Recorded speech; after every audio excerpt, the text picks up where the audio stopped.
Good morning and welcome to another session of Moments with Clara. Thank you so much for the response to yesterday's moment with Clara in response to guilt. That's a topic that, as we know, is very critical in our journey of child loss. It is something that struck a chord with many of you, and guilt is a burden that so many of us carry along with our burden of grief that we really need to spend time talking about this.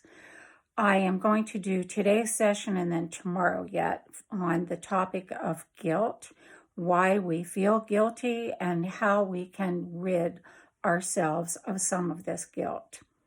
Why do we feel guilty as parents of child loss? There are numerous reasons. We feel guilty that we didn't show our child enough love.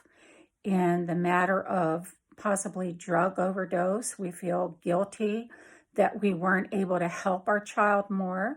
For parents who practiced tough love and perhaps sent their child out of their home, there is a huge burden of guilt of, could I have done this differently? Should I have treated my child differently? What more could I have done to help my child? Or maybe you weren't even aware that there was a drug problem. Should you have been more aware? And there's this overwhelming feeling of guilt. When a child takes his or her life by suicide, there's a guilt that washes over a parent that is really impossible to explain. Parents just burden themselves over and over again, asking the question, why didn't I see this? Why didn't I see the signs? Why didn't I know my child was in such a dark, deep place? What could I have done to help my child? And on it goes. For the child who had a lingering illness, such as cancer, we ask ourselves, why couldn't I save my child? Why did I not seek medical help sooner? What could I have done to help my child more?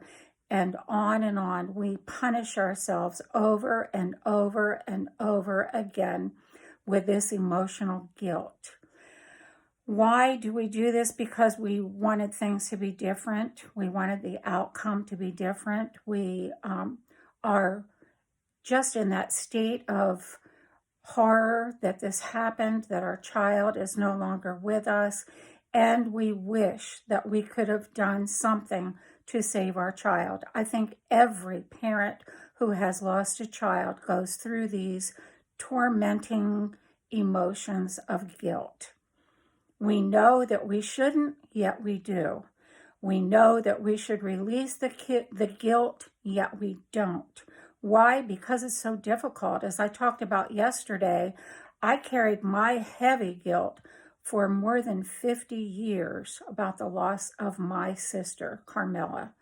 It is just recently that I am able to share this story of my guilt, and in sharing it, I can tell you I have reduced the guilt that I have carried for so long. Tomorrow, we will talk about ways that we can release and reduce this burden of guilt. So stick with me. This is a heavy topic. I don't want to give you too much at one time because I know how hurtful and how painful it is to talk about this emotion of guilt as associated with child loss. What I'd like for you to do today is just be kind to yourself, please. Take a walk among nature. Maybe if it's, sun shining, get out and get some sunshine. If it's raining, let some raindrops fall upon your face. Just get out among nature, take a walk, take some deep cleansing breaths, and tell yourself you are worthy of living today because you are worthy of living this day. I will be back tomorrow with segment 3 on guilt. Tomorrow we will talk about some very real things that we can do to help release and reduce the guilt that we are feeling. Thanks so much again for sticking with me in these brief moments with Clara. I love being with you. I love the encouragement that you have been giving me about these brief moments. Thank you so much. And I will see you again tomorrow with another moment with Clara.